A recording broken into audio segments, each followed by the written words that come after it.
নমস্কাৰ সকলোকে স্বাগতম জনাইছোঁ অন্য এক নতুন ভিডিঅ'ত ছাত্ৰসমূহে নিযুত বাবু আঁচনিৰ ফৰ্ম যদি পাইছে কেনেকৈ ফিল আপ কৰিবা তোমালোকক এইটো ভিডিঅ' দেখুৱাম তো এই ফৰ্মখন তোমালোকে ফিল আপ কৰিব লাগিব যদি ভুল হয় তেনে ক্ষেত্ৰত কিন্তু তোমালোকে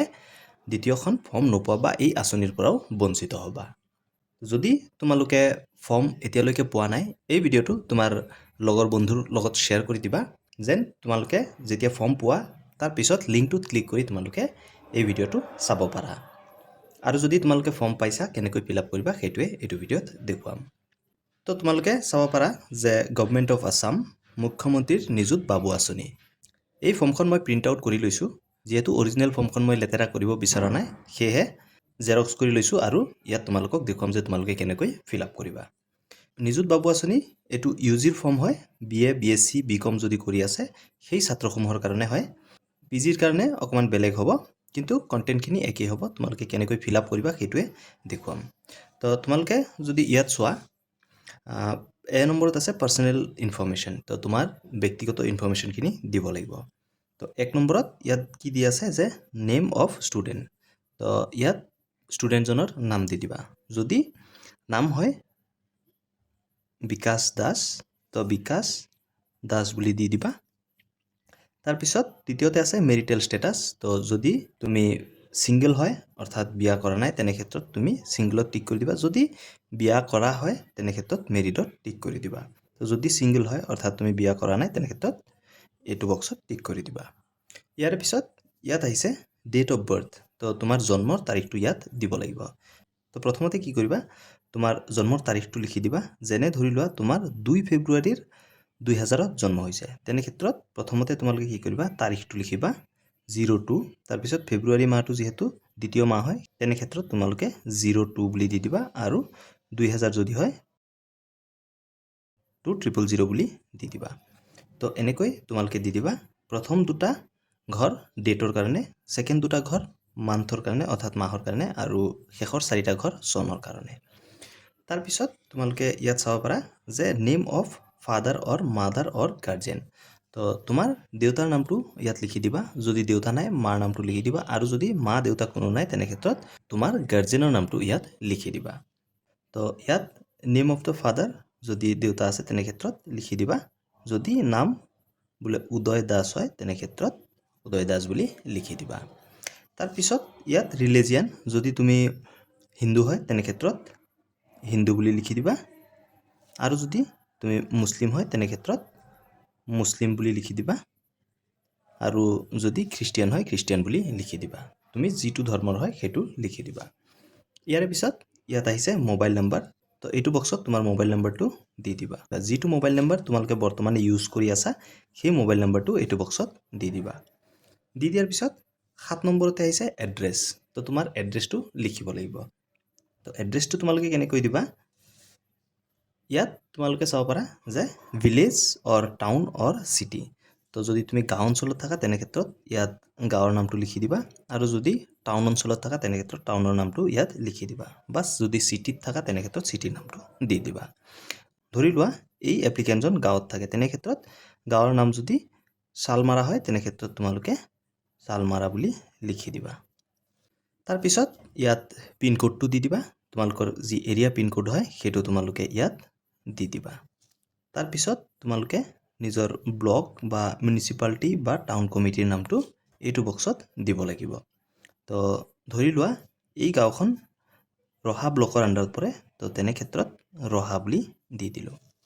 তাৰ পিছত ইয়াত আহিছে পুলিশ ষ্টেচন তো এই বক্সত তোমাৰ পুলিশ ষ্টেচনটো দি দিবা যদি এই ক্যান্ডিডেটজনৰ পুলিশ ষ্টেচন কামপুৰ হয় তেনে ক্ষেত্ৰত কামপুৰ দি দিব লাগিব আৰু তোমালোকৰ যোনটো পুলিশ ষ্টেচন হয় সেইটো তোমালোকে ইয়াত দি দিবা তাৰ পিছত ইয়াত কোন জিলাৰ অন্তৰ্গত হয় সেইটো দি দিবা ধৰি লোৱা এই এপ্লিকেন্টজন নগাঁও জিলাত হয় তেনে ক্ষেত্ৰত ইয়াত নগাঁও বুলি দি দিব তাৰ পিছত 8 নম্বৰতে আছে আধাৰ নম্বৰ তো আধাৰ নম্বৰটো দিওতে অতি সাৱধানে দিব লাগিব কাৰণ তোমালোকৰ এবাৰ আধাৰ বেছতে পেমেন্টটো হ'ব কিহে আধাৰ নম্বৰটো ভালকে দিবা ভুল নোহোৱাকে দিবা তো তোমাৰ যি 12টা আধাৰ কাৰ্ডৰ নম্বৰ আছে সেই আধাৰ কাৰ্ডৰ নম্বৰটো ইয়াত ভালকে দি দিবা লিখি লোৱাৰ পিছত এবাৰ ক্ৰস চেক কৰিবা অৰ্থাৎ এবাৰ ভালকে চাই লবা যে শুদ্ধ আছে নে নাই তাৰ পিছত ইয়াত আহিছে যে নেম অফ LAC তোমাৰ যি বিধানসভা সমষ্টি হয় সেই সমষ্টিৰ নামটো ইয়াত দিব লাগিব যদি তোমালোকে নাজানা জনা মানুহক সুধি ল'বা যে তোমাৰ বিধানসভা সমষ্টিৰ নাম কি হয় সেইটো তোমালোকে ইয়াত দি দিবা তাৰপিছত ইয়াত আহিছে opt for Banikanta Kakati merit award যদি তোমালোকে স্কুটি পাইছিলা তেনে ক্ষেত্ৰত তোমালোকে ইয়েছ দি দিবা আৰু যদি তোমালোকে স্কুটি পোৱা নাই হায়াৰ ছেকেণ্ডেৰী পাছ কৰাৰ পিছত তেনে ক্ষেত্ৰত নোট টিক কৰি দিবা তাৰপিছত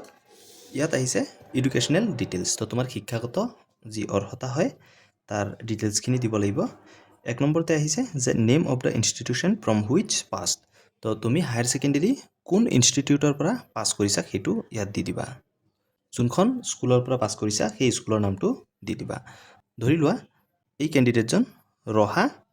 এইচএছৰ পৰা পাছ কৰিছে সো ৰহা এইচএছ স্কুল দি দিলোঁ তাৰপিছত দ্বিতীয়তে আহিছে লাষ্ট এক্সামিনেশ্যন পাছ তো কি এক্সামিনেশ্যন পাছ কৰিছে সেইটো দিব লাগিব যদি হায়াৰ ছেকেণ্ডেৰী পাছ কৰিছে তেনে ক্ষেত্ৰত এইচএছ পাছ বুলি লিখি দিবা তাৰপিছত কিমান চনত পাছ কৰিছে সেইটো এই বক্সটোত লিখি দিবা ধৰি লোৱা 2026 পাছ কৰিছে তো 2026 দি দিবা তাৰপিছত হায়াৰ ছেকেণ্ডেৰীৰ যি ৰোল নম্বৰ হয় সেইটো ইয়াত দি দিব লাগিব এইটো বক্সত হায়াৰ ছেকেণ্ডেৰীৰ যি ৰোল নম্বৰ হয় সেইটো দি দিবা তাৰপিছত ইয়াত আহিছে name of the institution currently enrol in তো ইয়াত তোমালোকে কি দিবা যে যোনখন কলেজত তোমালোকে এডমিশ্যন লৈছা এতিয়া সেই কলেজৰ নামটো ইয়াত দি দিবা এক্সাম্পল হিচাপে যদি কেণ্ডিডেটজন ৰহা কলেজত এডমিশ্যন লৈছে তেনে ক্ষেত্ৰত ৰহা কলেজ বুলি দি দিম তোমালোকে যোনখন কলেজত এডমিশ্যন লৈছা সেই কলেজৰ নামটো ইয়াত দি দিবা তাৰপিছত নেম অফ দ্য ইউনিভাৰ্চিটি এতিয়া ইয়াত কি দিবা চোৱা তোমালোকে যোনখন কলেজত এডমিশ্যন লৈছা সেই কলেজখন কোন ইউনিভাৰ্চিটিৰ আণ্ডাৰত হয় সেইটো তোমালোকে জনাটো দৰকাৰ এতিয়া এই কেণ্ডিডেটজনে গম পায় যে ৰহা কলেজ গুৱাহাটী ইউনিভাৰ্চিটিৰ আণ্ডাৰত আছে তো গুৱাহাটী বুলি লিখি দিব গুৱাহাটী ইউনিভাৰ্চিটি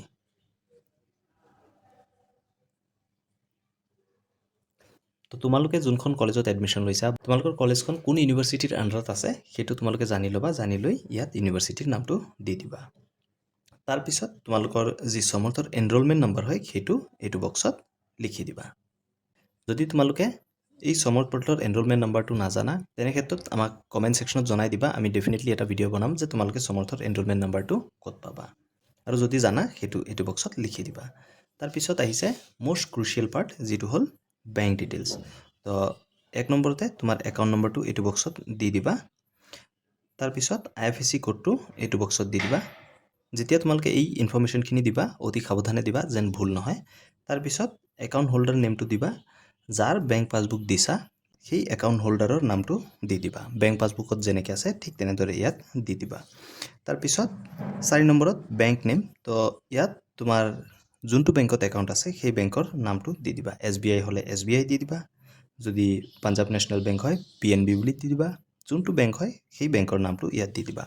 তাৰপিছত ইয়াত আহিছে ব্ৰাঞ্চ তো ব্ৰাঞ্চৰ নামটো ইয়াত লিখি দিবা যে কোন ব্ৰাঞ্চত তোমাৰ বেংক একাউণ্ট আছে সেইটো ইয়াত লিখি দিবা তো এইখিনি লিখি দিয়াৰ পিছত তোমালোকে কি কৰিবা ইয়াত তোমাৰ পেৰেণ্টছৰ অৰ্থাৎ মা বা দেউতাৰ ছিগনেচাৰটো লৈ আহিবা আৰু ইয়াত তোমাৰ ছিগনেচাৰটো কৰি দিবা তাৰপিছত ইয়াত